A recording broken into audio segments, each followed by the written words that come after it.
was to listen to some of your work and watch it so that they'd be able to ask informed questions. All right, so they should have. You're gonna have to speak more toward the microphone for me, I think, Okay, to understand you. gotcha. Sorry. Or louder. Or both. Okay, 1 second, Phil. We're just dealing Oh, that's perfect. with That's perfect. technical difficulties here. Sorry, gang. I had some difficulty too. My brain. Okay, there we are. Okay, who's that handsome guy at the bottom there? That guy with all that hair. Yeah, the guy with too much. He needs a haircut. He needs a haircut. Badly. Badly, yeah. All right. Even a So, bad haircut. what is that, Phil? Even a bad haircut would be better than I this. need a bad haircut. Yeah. So. I do a pretty good one myself, but Okay. So their assignment, one of their assignments was to listen and watch a little bit of your work so that they could ask more informed questions. But that's it. Other than that, I think. what did they look at? You know? A big pardon? What did they look at? Did you assign them a specific piece? Well, we watched together, I don't know, maybe 5 minutes of the 6-hour piece, the 6 hours that you did from the last solstice, because it was on YouTube. Mm-hmm. And that's all I showed them. And their assignment is to deal with some more. No, they didn't, not that piece. This is the best release of my entire life. This is totally incredible. I recommend buying it. You can get it from I think of the name after a while. It's a release on a USB stick. There's the stick. Oh. It simply opens up and you have a USB thing you put in. So it has 4 hours of film, China 88 and Japan 89, and 4 hours of music from 2013 to 2016, which was a great period for me. Anyway, there's the back cover.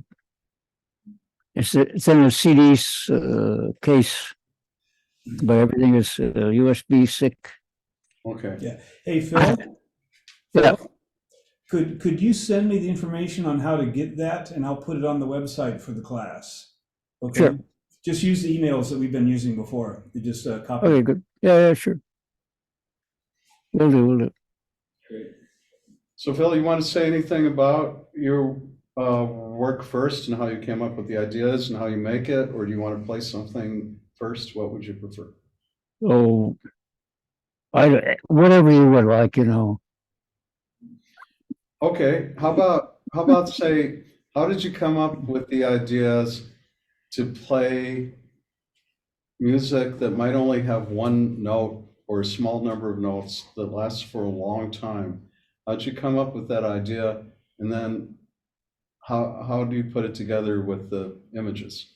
And then maybe we can. That's two distinctly different questions. And the first one, I'm not sure I even have a very complete answer. Somehow, I realized I was in this long-time music area. This is what I wanted. I had tried collaborating with people, composers, and didn't like it very much. So I decided to make music myself, even though I'm not a musician. And I defined what I was going to know, how I was going to do what I did, and et cetera. And about 5 minutes in a short internal monologue in the fall of 1968. The first concert that I used the music in was in December of 1968 at Judson Church. That was a concert when, Judson which, Church is across from Washington Square Park. It's on the south side. It was a center for the avant-garde in the 1950s and 60s. it was the real post Merce Cunningham place where all those composers or all those dancers got together and did choreography and had many different things happening. Like it was not They did uncommon to have. happenings, right? It's called, Charlotte Mormon, John Cage, all these people, and there's happenings. Yeah. That's what I read. That's it. That's it. It was an incredible space. I was around for about 5 years, and I did a couple of different projects. Well, 4 different projects called the Environment Series. The film material for that was nature materials, moving water, particularly moving water, where the 60 millimeter film was 16 frames or 24 frames per minute per second. Second, yeah. And when that frame was shot, it stopped whatever was happening in the action. So there were drops of water hanging in the air. And using that sort of phenomena was very much what the film was about. Looking at the nature of film versus what was happening in the film itself. Well, were you trying to slow down music the same way you were trying to slow down film? No, I wasn't slowing down film. The film was actually running in real time, pretty much, and the music was the music. One thing that's a little bit interesting is that the films that I'll show you part of was that the one film was made in 1989, and I started shooting this series of films in 73. So I shot from 73 to 91. But all of the music that I play is much later than that. So there's a big time difference between the music that I play with the films now and when the films were shot. For whatever that's worth. Okay. How about let's check out a little bit of that, and then maybe the students can ask some questions, and maybe Okay. show something, and maybe they'll ask you how you made it, what you're thinking about when The film is ready to go, but Catherine wasn't sure that she remembers how to get the film showing. So let's see what happens. Hey, Catherine. Hey, Dave. Wait a minute. Is there a class there? Yes. This is the whole class. There's like a dozen people here. Okay, cool. Hey there. Okay, so let's try to. So it's a video because I haven't done this for 2 years now. If it's a video with audio, we just do share screen and then. Yeah, do the share screen. Yeah, make sure that you go down and under the share screen, there's an option to share computer sound. Yeah, look at the upper. Okay. That's the original. Oh, no, We're gonna share that. That's me. Oh, me. that's you. Yeah. Okay. Share sound. Okay, and share stereo high fidelity. Yes, I guess. yes. Yeah. Yeah, it should be a drop down thing. You can share stereo. Yeah, and then optimize for video clip. Yes. Don't no? do that. That's not so good. Yeah. Okay, so let's try this. Perfect. Is that good? Yeah. Was that good? Yes. Perfect. Okay, let's go.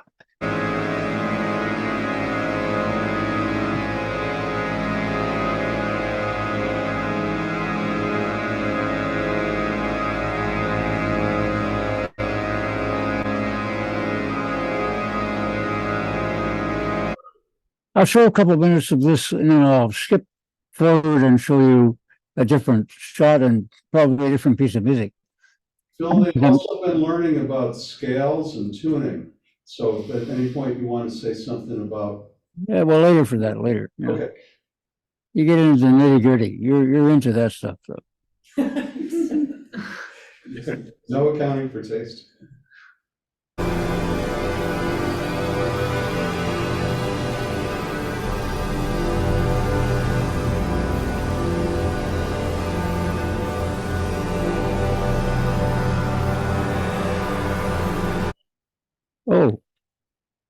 It's the that? part. I particularly love this part, so I'm very happy to show you this.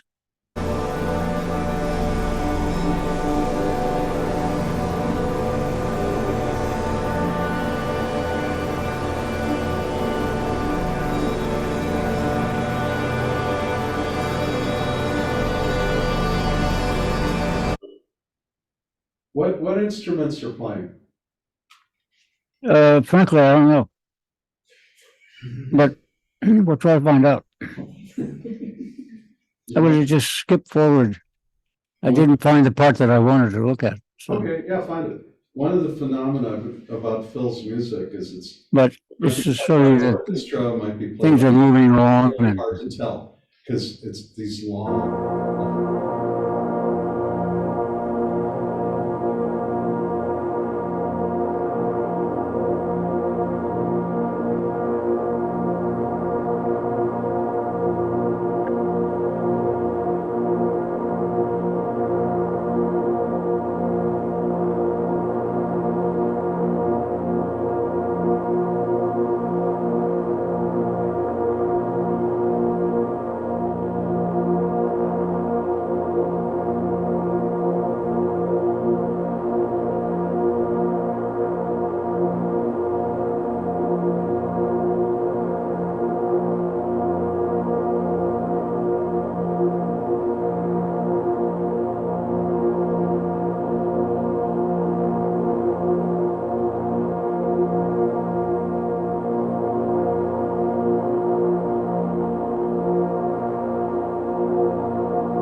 Sounds like trombones.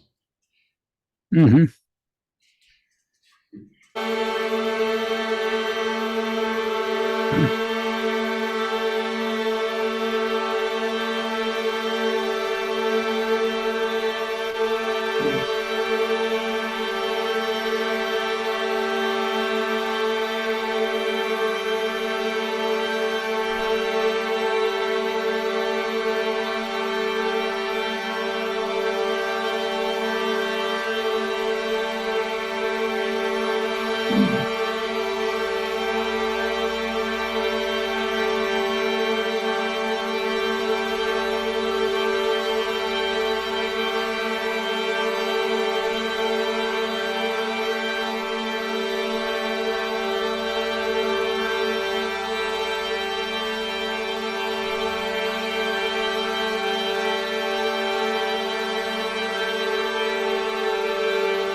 It's a beautiful sound.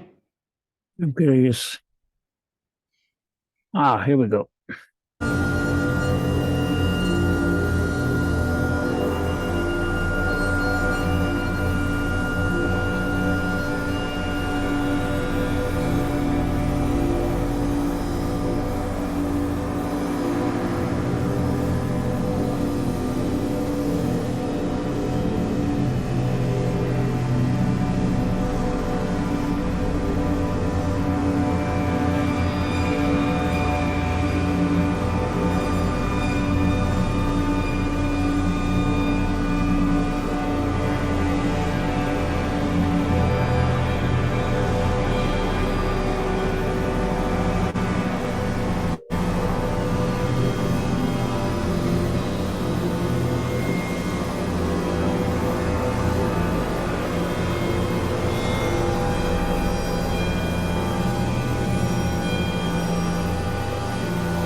this day when the kelp comes into shore and they stand there and take it off and then treat it a little bit. It happens only once a year, and I just happened to come across that day. So it was The just kelp is amazing. coming I in? got out of the car and started shooting, and it was just that stuff for the whole day. But what's coming in once a year? It's kelp, Kelp, yeah. seaweed, yeah, seaweed. Yeah. If I go back to the screen, does that get rid of the screen for you guys? Or do you still see this movie We're screen? still seeing it. No. Still, yeah. Go Yeah, ahead. but if you go back to the screen, we won't see that anymore, I don't think. Like if I go back to this, If you stop How- sharing your screen, we won't see that anymore. We'll just see you.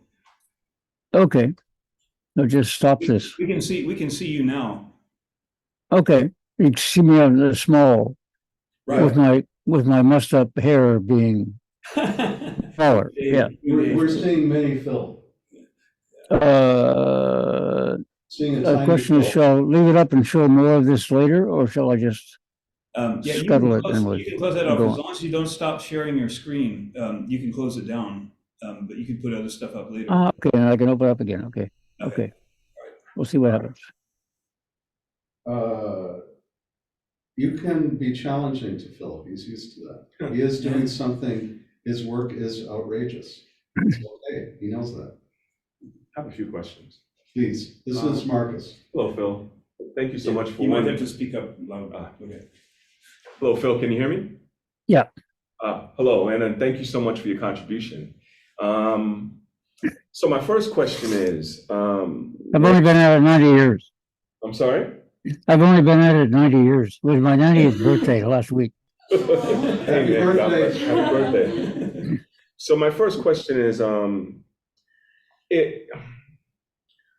your music, it has a dystopian tone, generally speaking, if you think about it in the context of how these monotone chords are used in film. But you juxtapose it with these images of life. It's far from dystopian. Was that deliberate? Was that conscious? And what was your sort of thought process when you were creating and pairing the two? I don't really like to answer that question very directly. The two ideas sort of came at the same time, but different thought patterns. Mm. For one thing, at Judson Church, I was doing pieces with 3 film projections on a very large screen stretched across Judson Church, and 2 live dancers doing usually solos. And so I had a company of 3 guys running projectors, including me, of course, and 2 dancers. And I couldn't tour with that stuff because I wasn't very well known. And so I couldn't do very many performances. And I really wanted to do that. So the idea of shooting the people moving was to continue looking at a dance movement. So I saw these films as being dance films. And at the same time, having a single screen but still 16 millimeter projector. So I was carrying around 16 millimeter films, pretty big, heavy box full of films, to concerts. But being able to do a concert where I play back mostly tapes, but also frequently with live performers playing with the tapes. So for one thing, the music is always recorded. I got very early in the 60s, in the 50s, interested in recording and in speaker sound. So I'm an old hi-fi addict, and so all the music is created to be recorded and then played back on a sound system. And if there are a lot of players, they play along with the recording. As it happens, next week I have a concert in Berlin, which is 24 hours of music. So it starts on the 22nd or the 21st at 9 o'clock at night, and it runs until 9 o'clock at night on the 22nd. So all night long, the music is running, and 8 films are showing on the screens on the walls. It's a really great place in Berlin. So, and Berlin is probably the second biggest audience in the world for me. So New York and Berlin are 2 sort of match cities in that respect. So I have one more. Yeah.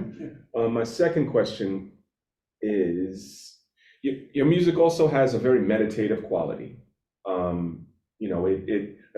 guess, especially because I live in New York. So I'm curious to know, when you were first making your music in the time period that you made it, was it received from a meditational standpoint?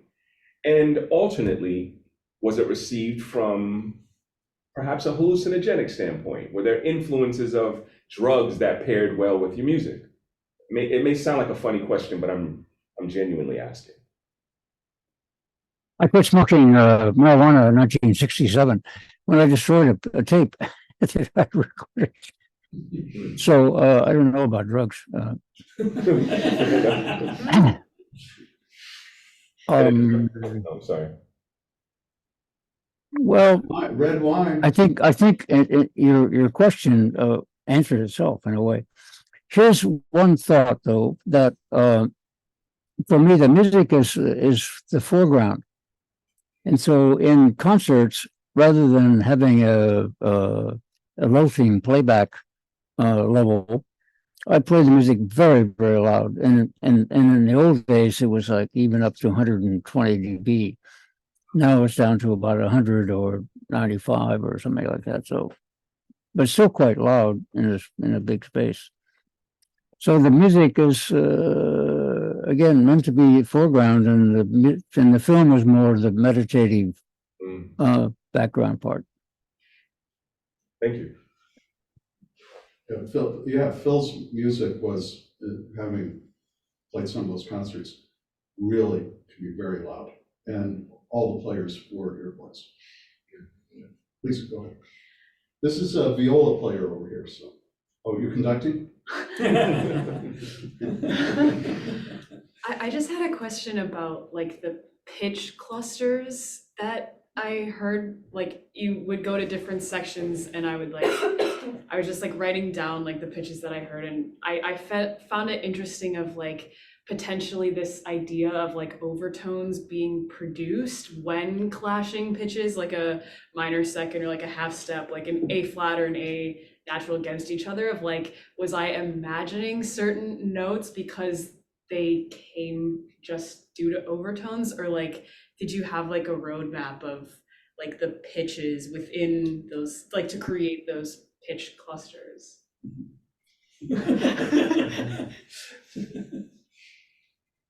Salute. Did you answer your question? That was very, very effective. That was really great. Yeah. Oh, sorry. Let's just write that one down then.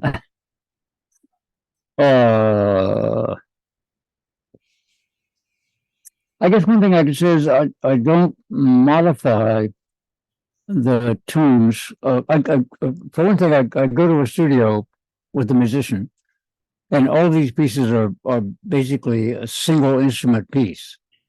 So I go to a studio with a musician, and I record tones that sound good on the instrument. Maybe they resonate or something like that. And then I go back and edit that material. Let's say I record 10 times A, and I edit it down, and it's turned out to be 2 minutes and 22 seconds of recording, and that becomes a block of sound that I plug into Pro Tools, one after the other, and fill up the space and the time. The only thing that I create in the process of making the recording is pitch bend. So I change the pitches slightly up or down by usually a very small margin, and add those in to the thing so that you frequently hear those kind of overtone patterns occurring from that amount of stuff added in. It's a very simple process. But sometimes you score it out. I mean, I've seen your scores. So sometimes you write on paper exactly what frequencies people are supposed to play when, right? Okay. And in the very early days, I was working with tape. So I made multi-track tapes because that was what there was. And I would tend to record the material, do all the editing, have all those times, like 222 down, and make a score, like an 8-track score. And I would complete that score, dub that material from the mono tapes, recording tapes, onto the multi-track, and then play it back and mix it. But I would never listen to the material as I was doing it. I simply had all the score done. I would transfer that to the multi-track, and I would mix it down. So what came out was as much a surprise to me as it was the one it was. That's not really so true in Pro Tools because it's too easy to listen to the stuff as you're dragging the stuff across. But I'm doing the same thing. I'm making those pitch bends. In the early days with tape, I would actually record those microphones. I would tune the musicians to play precisely sort of 196. They would play 198.3 or something. Means hertz. Yeah, and I would record that, and I would have that as a piece of tape as well. Sometimes, because I know you do this, you'll play the frequencies into the musician's headphones, and then they have to match them. Or I guess you've stopped doing that, but you used to do that. I didn't understand what you said, but it's okay. But it's better that way. Probably is for the class. But what you would do is make like a sine wave, right? You make Yeah. a sine wave at a particular frequency. And you put that into the musician's headphones, right? Yeah. Because otherwise, you tell somebody, I want you to play an F sharp, but a little sharp. Well, how sharp, And so we have it in the headphones. So you play your instrument and you would hear the beats if you're out of tune. So it's a way so that you could play all these funny pitches. Because otherwise you wouldn't know where they are. So I did that once used with to do that. one piece called 5 More String Quartets, which was 5 string quartets. And I made a tape with the corresponding notes they should play for all 20 of those parts, a 22-minute tape. That was a lot of work using a tuning system. But later on, I changed and I used a residue pattern on an oscilloscope. So I would tune the Residue tone pattern? that we wanted to. They don't know what a residue pattern is. Well, okay, tell them. I was hoping you would. All right. Yeah, we got some other questions too. Yeah, no, good. I mean, look at residue pattern is a pattern that you get from resonance. If you play, for instance, 2 frequencies, 2 notes for a long time, you can get patterns of resonance. For instance, if you play, this is probably the best way I can think of explaining it. You take a guitar, you play a note, the whole body of the guitar is vibrating. Now, if you can take some sand or some rice, and maybe we'll try this, and you put it on, and the parts that are vibrating, the sand shakes off. But the nodes, remember the nodes are the parts that aren't moving. The sand will gather there because they're not moving. It's Actually, bouncing those off are everything else. Chladni patterns. So those are Chladni patterns. This is you as a oscilloscope where you plot one frequency against the other. You can see. But you end up getting the same kind of appearance of that. Well, he's a specialist. In a way, yeah. It's well, Phil could probably tell it better than I could. But he doesn't want to. Oh, you don't want to tell about the Lissajous patterns. Yeah, it's a way of, you can take like the X and Y oscilloscope plots X and Y, and you take an X, be one oscillator, the Y, Yeah. and you get these rotating sort of figures as a result. And if they're detuned slightly, the rotation rate changes. So you can look at it that way. It's another resonance thing, but it's not electronic. Well, it's electronic, yeah. I mean, And you Yeah. can do it on a TV screen. right. Yeah. Anyway, I would play the tune that I wanted to record from a sine wave generator with the calibration into the oscilloscope, and then we would feed the microphone into the oscilloscope. So when the player was playing correctly, the pattern was stable. And if he played flat, it started to rotate. Yeah. If you played sharp, it rotated the other way. So they visually saw what they were playing, but they didn't hear anything except their own tone. And I should add that the string quartet, which played the piece called Five More String Quartets, was the David Soder String Quartet. You guys hear that? The David Soldier string. Yeah. Yeah. Well, that's why I've known Phil forever. Yeah. It was I'm sure it was all done between 92 and 95, I think. Yeah. And then in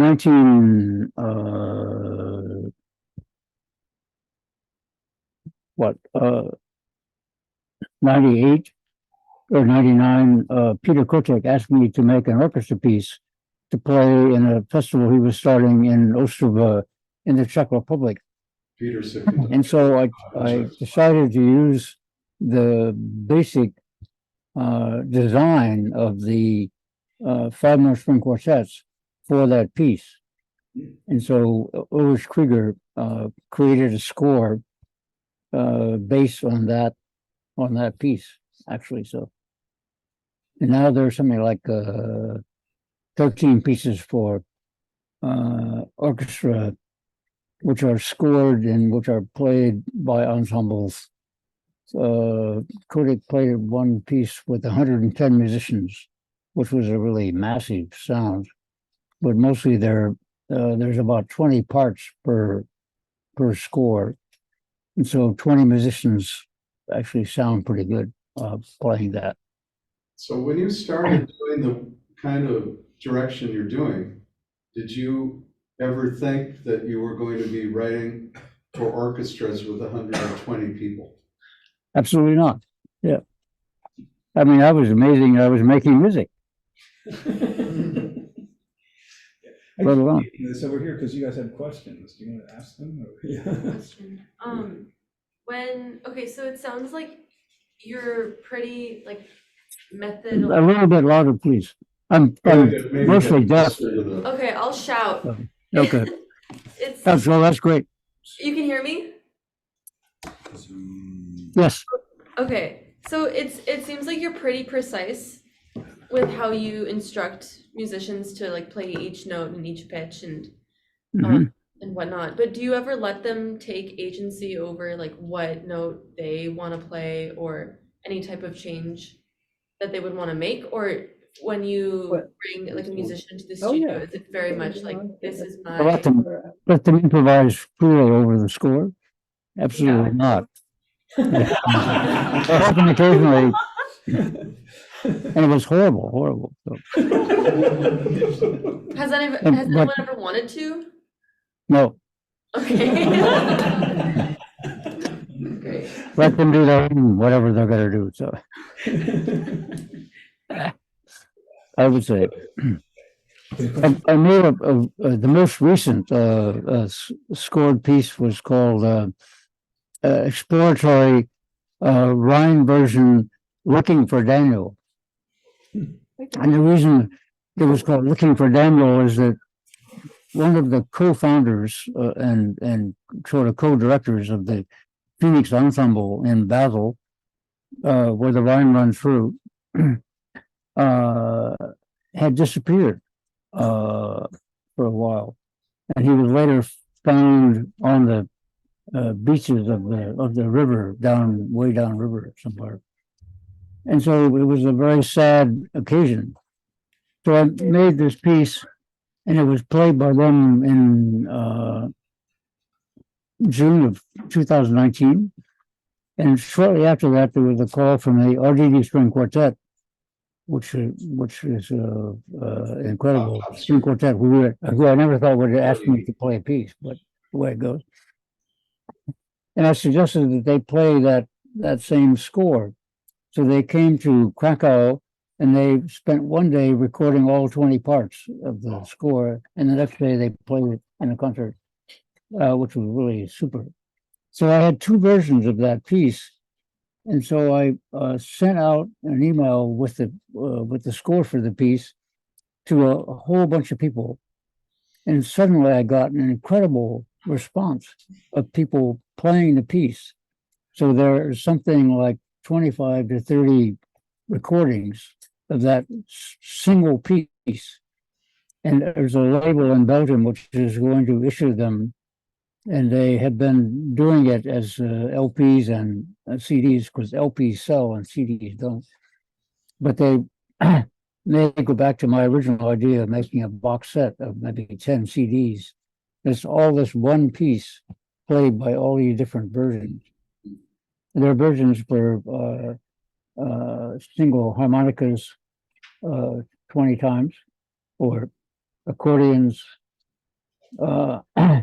One of the versions which is already issued is for bagpipes, half bagpipes and half electric guitar, etc. So there's an incredible range of. Tilt Brass did it with 11 brass players, trombones and trumpets and tubas, for instance. So.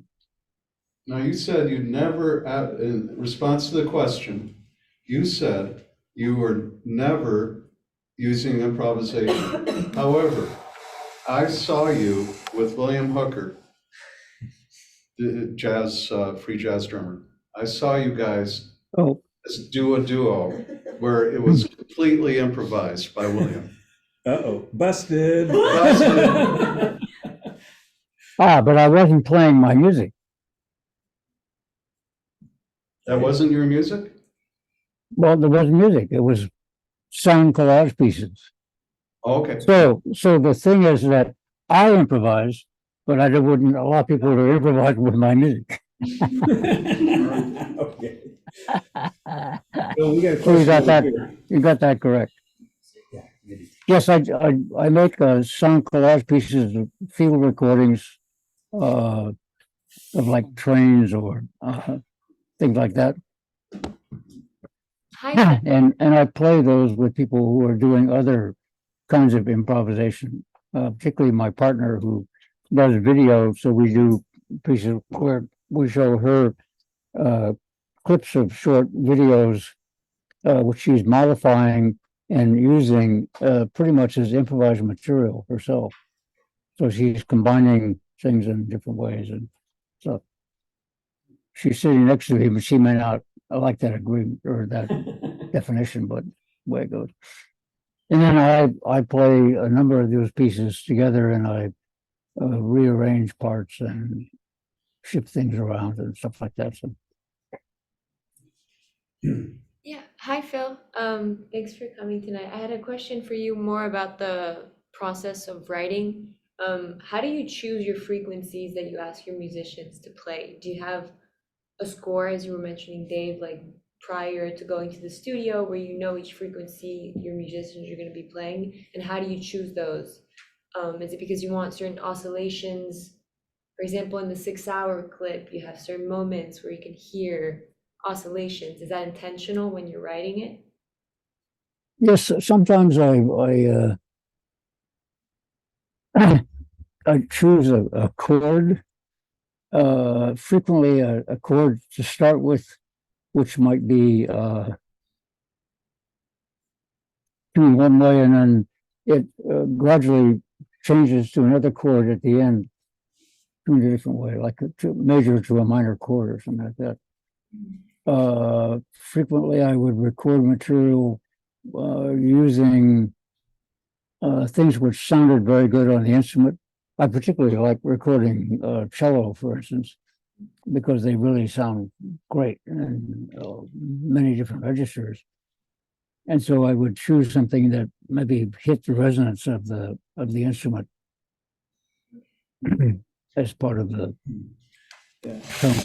Yeah, I've got a follow-up question for that. Now that you've mentioned recording the cello, I'm intrigued, especially given the idea that you really don't like improvisation in your music at all.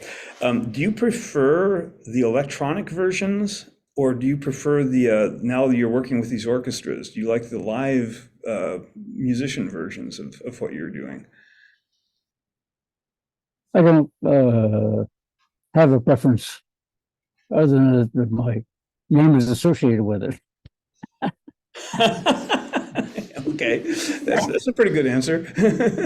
Yeah, I've always been intrigued by your engagement with music technology. Are you doing much work with digital stuff now, or are you still using the old analog techniques that you did? Well, it's a far different idea, I think. I don't know. I mean, I'm still recording now digitally where I was recording analog before, but what I'm recording is the same stuff, pretty much. And I tried in the 80s to listen to some synthesizer music, which was the heyday of the FM synthesis stuff, and the stuff sounded really horrible. I couldn't stand the way it sounded. And so I just went back to recording stuff with live instruments. Huh. So I work primarily always with live acoustic orchestral instruments. Hmm. Yeah. And not electronic sounds. When the music comes out after all of that massaging with the microtones, it sounds somewhat electronic. It's coming out of speakers after all. But it's not electronic either. Yeah, I think it's the way you've extended the instruments a lot that gives it kind of that electronic character. Mhm. Phil, a lot of electronic musicians are inspired by it.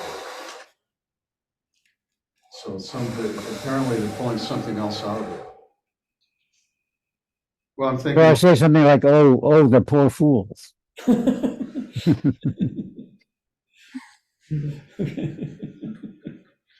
what about these guys that listen to your music and then they start rock bands and they're essentially doing what you're doing with the drum kit? What do you think?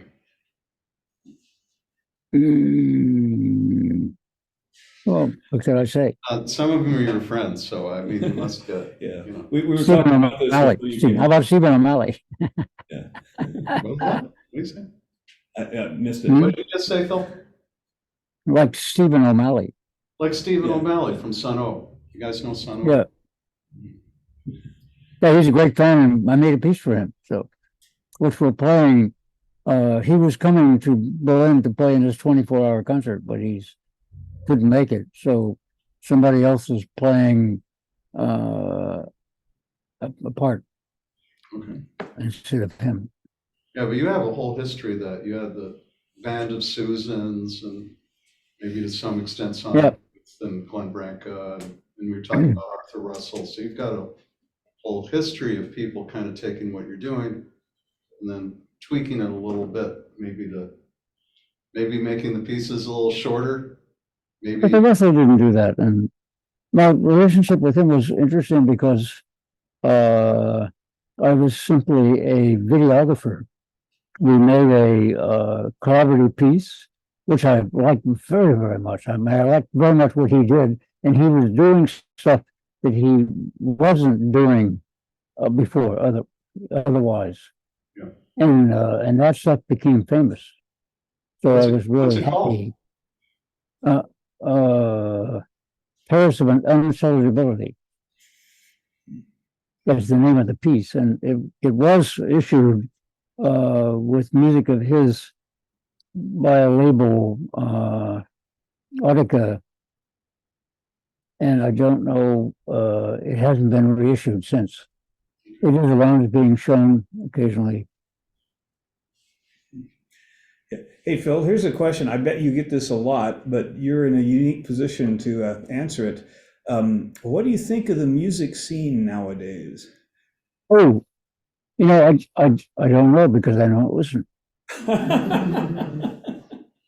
That's nonsense. You're doing nonsense again, Phil. How many concerts a year do you produce of other people? Well, okay, that's a different issue. Oh, okay. But did you think I Thank listened? you, Dave. Thank you, Dave. Yeah, you're sitting in the room ignoring it. How many concerts have I forgotten what the music was like? So there's about 1,000 concerts that I produced here in this space since 1973. And It's the 50th year. how many of them are recorded? There actually is a record label called XI, and I think there's about 40 releases now on that label since 92 or 90, something like that. The concerts that, or at least. They're not concert tapes. I don't think any of them are from a Or concert. live, okay, They're all made specifically for CD. okay. So nothing is. Occasionally, people have taken material from their concert and they've made their own records with that material. They just because they can have anybody can have the tapes that is associated. So. You walk into Phil's place, and he lives in a big place in Chinatown, and it's like walls of real tapes from the concerts from the last, how was that, 60 They're years? mostly boxes now because the stuff is all ready to go to an archive place. The Oh, yeah? booking center near our public library. Oh, But good, nothing's good, happening. good. Nothing's Yeah, been you happening know, for it's years. beautiful. Yeah. And The also, pandemic. he's got a collection of jazz 78s you can't believe. He's got all these original Charlie Parker dial 78s. Stuff, so yeah, he's got quite a collection. Yeah. You all know he ran this place called the Experimental Intermedia Foundation. Still, Yeah. Right. That's where they had all these concerts and stuff. Really, really amazing. Want to say anything about old jazz, because you love it? Want to say anything about Duke Ellington? I love it. You still listen to it? Catherine's not, we can hear her. Yes, I don't listen to that much music in the last year. About 2 years ago, I started putting together new sound systems. I mean, I have a sound system in the space, which is 8 speakers, which are all have 15-inch woofers and horn tweeters and mid ranges that range around the space, so that the space is completely sort of enclosed by the music. With 2 big 18-inch subs, and that system sounds really great. Although most of those speakers date from the 50s, but speakers haven't changed that much, and they really sound great, I think. But I started collecting other kind of speakers, so I have pairs of Altec 604s and a couple of sound systems that were owned by Real Artways in Hartford by Joe Celli, which have 2 12-inch woofers and mid-range, and then 8 tweeters in a row. They're big, so they're kind of big systems. So, but particularly the new Klipsch systems, they sound really great. Yeah. very, very clean and good sounding. Okay, I still want to hear, like, if you would, one story about the Duke Ellington Band. Oh, let me think. I'm doing a book, which is being published by Cafe Auto, which is the preeminent new music venue in London, oddly enough, which will be half photographs of jazz musicians from 1961 to 63, which I took. And then the other half is a boatyard, a very small boatyard in Brazil. And so you see the skeletons of the boats being built, strewn around the place. And people working, usually it's shot with a very low shutter speed. And so the people working have arms that are disconnected. They just disappear because the movement disappears in the photograph. I like it very much, and I'm relaxed because I should have that stuff done, and I haven't finished doing it. But I photographed the Ellington Band for about those 3 years, including the Ellington, Mingus, and Roach session for The Ellington with Oscar Peterson? no Oh, Ellington. you mean with Charlie Mingus and Max? Mingus and Roach. Max Roach. So you took pictures of that session? Yep. It's a beautiful record. It's called Money Jungle. Money Jungle is it's incredible. And Ellington was very nervous, so it's very, very nervous. And Wait, Mingus was really pissed because Alan Douglas, the producer, had told him when they came that they would play music of Mingus and of Max. And then in the session, they only played Ellington. Right. And so Mingus was on a tirade, and Mingus was drinking quarts of milk. And one thing that's a record is that the criminals who are in prisons who drink the most milk are the ones who are in for the most violent crimes, whatever that means. But he was on a tirade, and he was just constantly, he couldn't bitch at Ellington, he couldn't bitch at Alan Douglas, but he was bitching at Max, who was his partner in the record label and everything.